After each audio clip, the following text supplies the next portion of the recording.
Il existe une forme de peur encore plus destructrice que la peur elle-même.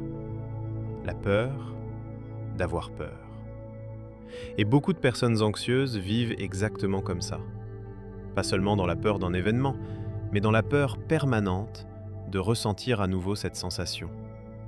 Le cœur qui accélère, le souffle court, les pensées qui tournent, le malaise, la perte de contrôle. Alors l'esprit commence à surveiller chaque détail, chaque sensation, chaque émotion, chaque battement du cœur, comme si le cerveau attendait en permanence la prochaine catastrophe. Et c'est là que le piège commence. Parce que plus tu cherches à éviter l'anxiété, plus toute ta vie finit par s'organiser autour d'elle. Tu évites certaines situations, certaines discussions, certains lieux, certaines émotions. Tu essaies de contrôler ton environnement, mais surtout, tu essaies de contrôler ton esprit. Et paradoxalement, c'est souvent ce besoin de contrôle qui nourrit l'anxiété. Les stoïciens avaient compris quelque chose d'essentiel il y a plus de 2000 ans. Une grande partie de la souffrance humaine ne vient pas des événements, mais de notre résistance aux événements.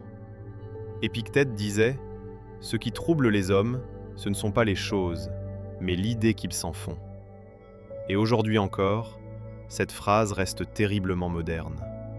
Parce qu'une personne anxieuse ne souffre pas uniquement de ce qui arrive. Elle souffre surtout de ce qu'elle imagine, de ce qu'elle anticipe et de ce qu'elle essaie désespérément d'empêcher. Le cerveau anxieux veut des garanties. Il veut être certain que rien de mauvais n'arrivera. Mais la vie ne donne jamais cette certitude. Alors l'esprit continue de vérifier, encore et encore. Et si quelque chose arrivait? Et si je perdais le contrôle? Et si je n'arrivais pas à gérer? Et le plus étrange, c'est que plus tu combats cette peur, plus ton cerveau comprend une chose. Cette sensation doit être dangereuse. Alors il amplifie encore la vigilance. C'est pour ça que beaucoup de personnes anxieuses développent finalement la peur de leurs propres sensations. Elles ne craignent plus seulement le monde extérieur. Elles craignent leur cœur, leurs pensées, leurs émotions, leur propre esprit.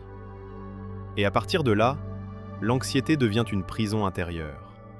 Le problème, c'est que l'anxiété adore l'évitement. Chaque fois que tu fuis une sensation, ton cerveau croit avoir été sauvé d'un danger réel. Alors il recommence. Et petit à petit, ton monde rétrécit. Tu fais moins, tu vis moins, tu oses moins. Pas parce que tu es faible, mais parce que ton système nerveux est épuisé. Et c'est là qu'intervient le stoïcisme. Pas comme une méthode miracle, pas comme une philosophie froide, mais comme une manière différente de regarder la peur.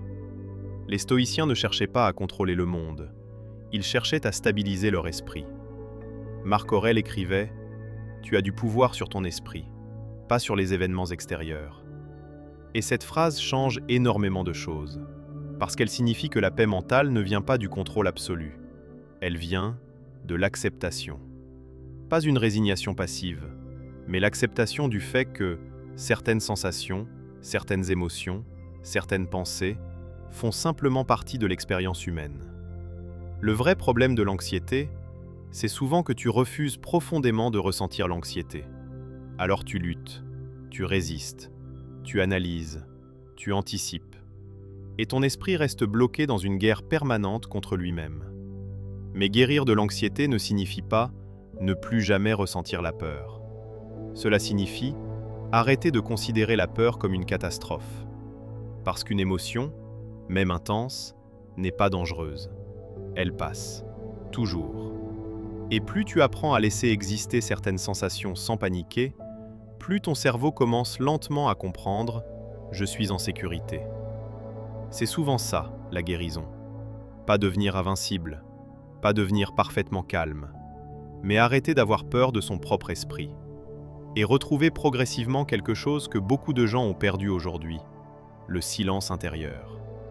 Un espace mental où chaque pensée ne devient pas une menace, où chaque émotion ne devient pas une urgence, où tu peux enfin respirer, sans avoir besoin de tout contrôler.